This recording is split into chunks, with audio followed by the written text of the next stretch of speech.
as to yes or no, or is this right or no, it's not right. And when they give instructions or directions, it's going to agree with your spirit. Now, see, I know I'm all out there now, so you got to help me. 813-450-2902. If I'm calling you to confirm, hey, this is what I want to do. This is a situation. We've already prayed about it. So when I call you, it's going to go together. It's not going to be conflict. It's not going to be an argument. It's going to be a oneness. If there is a no or a wait, it's not going to be argumentative in your spirit. It's not going to be negative. It's not going to be a fight. It's not going to be a knockout, drag out. It's not going to be a cussing match. Mm-hmm. Because somewhere in the back of your mind, yeah, that's the decision that I wanted. That's what I wanted to hear. No, that's not what I wanted to hear. Yeah, they were right all the time. But at the same time, too, Pastor Bob, we got to remind our own self that we are adults. And that we should carry ourselves and act like we are adults. So there's no yelling, there's no screaming, there's no cussing, there's no disrespecting, no none of that. Why? Because adults don't act like that. That's the way children act. And we can agree to disagree. Oh, yes. That's yes. What adults do. Oh, yes. Oh, yes. But if we've gotten to that point, I love Kevin Hart when he said you got to have a safe word, a safe place, bananas. Got to have a place where we've gone too far, we've said too much, we've pushed one another too far in situations, in discussions. We've gone too far. There should be a safe word. There should be something that lets us know that we've gone too far and that person can't handle it anymore. That's right. That this is it.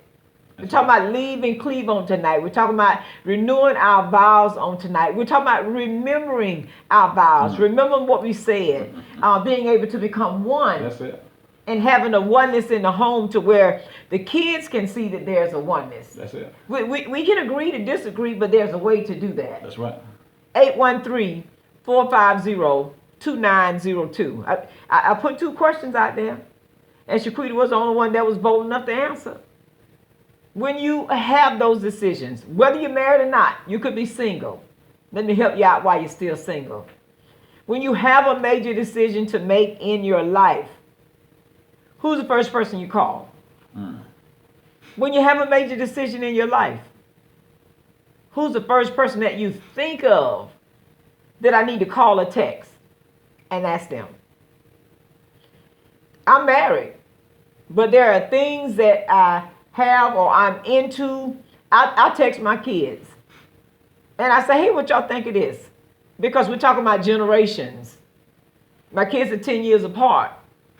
So what may work in this generation won't work in that generation. So I ask.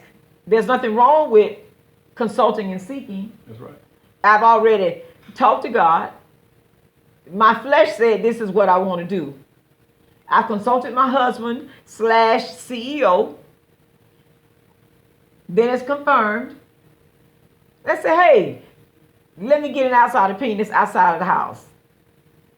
Because, okay, so maybe yours don't do that. How about you feel like they're going to say yes, oh, that look good, or you should do that because it's you.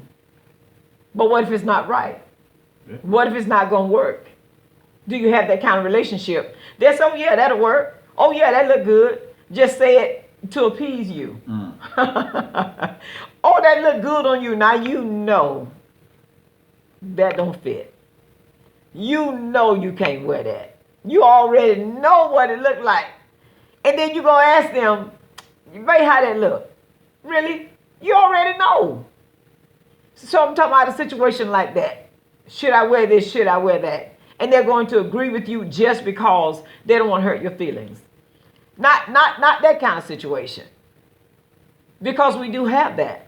We're talking about oneness. We're talking about remembering the vows. We're talking about I do fit on tonight. We're talking about we can make it work on tonight. So how are we making it work? 813-450-2902. Who's the first person that you think? Single people.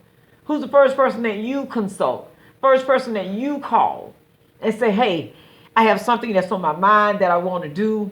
or a business venture that I want to do, and all of a sudden, listen, you're the first person that I thought of to call or to text to get your opinion. When you answer those two questions in your life, it'll let you know where your mindset is. And think about who that person is that you said that I would consult first, that I would call first, that I would ask their opinion of. And then think to yourself, is this someone that consults God? Is this someone that has a prayer life? Is this someone that has my best interest at heart? That's true. Is this someone, and we're covering all the bases. We're talking about friendship, relationship, business, ministry, church, job, and employment. Hey, listen, they offered me a supervisory position. Should I take it? Now you know you catching hell. You can't do the job you're doing now. How you going to supervise somebody else? You have no good business sense. You have no supervisory sense. You're late. You don't come on time. You're not functioning well. Your folk can't talk to you. But yet still they offer you a supervisory position. And your friend says, oh yeah, go ahead and take it. That'd be good. Get that money, girl. Get that money, boy. But that wasn't the right answer. But you reached out to them because you felt like they would give you the right answer. We're talking about tonight remembering your vows, leave and cleave. And I put two questions on the table. Welcome, Tanisha. Thank you so much for tapping in on tonight. Shout out to your king, Mr. Hill, on tonight. I put two questions on the board on tonight. Who's the first person that you think of when there's a major decision in your life? And who's the first person that you call or text when there's a decision that you need to make in your life? So if we leave and cleave, if we've left and we're clinging to our mate, and I'm going to step on some toes, why would mom or dad be the first person that you call? I'm not saying there's anything wrong with it. I'm just helping somebody else to be delivered, because I've been there, done that. And that's what I used to do. And God had to chastise me to let me know. You didn't call me. You didn't pray to me. You didn't call out to me.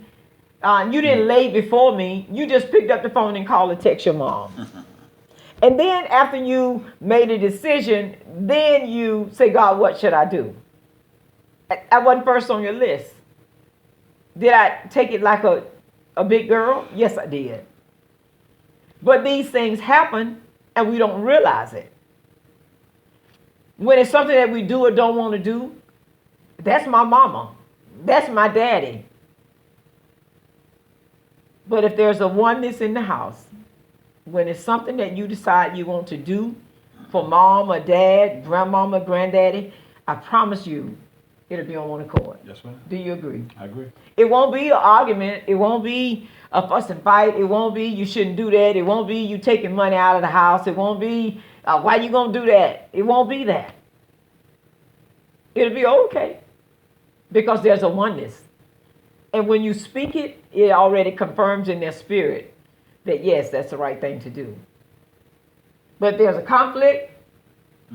The husband don't get along with the mama. The wife don't get along with the daddy. There's friction in a relationship. There's spite in a relationship. When you do ask, then it's a fight. When you do say something, it's an argument. But we got to ask ourselves, why is that? Right. How do we get to that point? Exactly. How do we get to that point? Because that point didn't just take place. That point already been there. Now, if that point took place as relationship has started growing, we got to go back and fix that. Because no way that you can have a spiritual relationship any kind of way where one of the spouses are not getting along with one of the parents. That's an odd situation to be in. Yeah. How can you ever get together? Right. You won't. No. So that's the vision already. So when mom does come or dad does call or something, guess what you're going to do? You're going to overlook your spouse and go do what they say do. Yeah. Which is wrong. So we still have to teach respect. We still have to show and share respect. We still, regardless, I may not agree with what they say or how they say it or how they're living or whatever the case may be, but it's still called respect. Yes. I mean, it necessarily have to be your spouse. It could be the parents themselves. Right. That's true. There are a lot of parents out there that's so disrespectful. And they are jealous Yes, they are. of the relationship. Come on, let's be honest. Yes, they are. Let's be honest on tonight. That may be jealous. Parents are younger now than they used to be. Real young. So things happen, and we understand and we know that. But we're talking about leave and cleave on tonight. Did you really sever the apron strings? Did you really let go? Did you really step outside of the box and say, you know what? I'm married now. I'm in a relationship now. I'm mature and I'm grown. And I'm not going to reach back and drag my weight into my relationship. I'm going to totally rely That's it. on my mate, on my husband, on my wife, and we're going to make this thing work. We're going to do it together. That's right. Because don't forget now, we're remembering the vows on tonight. We're going back there for a moment. You probably can't even remember the last time you even thought about your vows. You see a movie, Lifetime, or what's my other one, Hallmark. You see them and you see a wedding that's taking place, and we got this ooh and ah, you know, this kind of thing. And then our mind goes back to Where's your license at? right. Do you even know where your marriage license are? Well, that's how you dust them off. I know where ours is. Amen. Let me just say it like that. I know where Amen. ours is. Some people hang it up on the wall. Yes. Some people put it in a frame, you know, for safekeeping or whatever the case may be. How you handle your vows is how you handle your mate. And we don't want to think about that, but that is so true.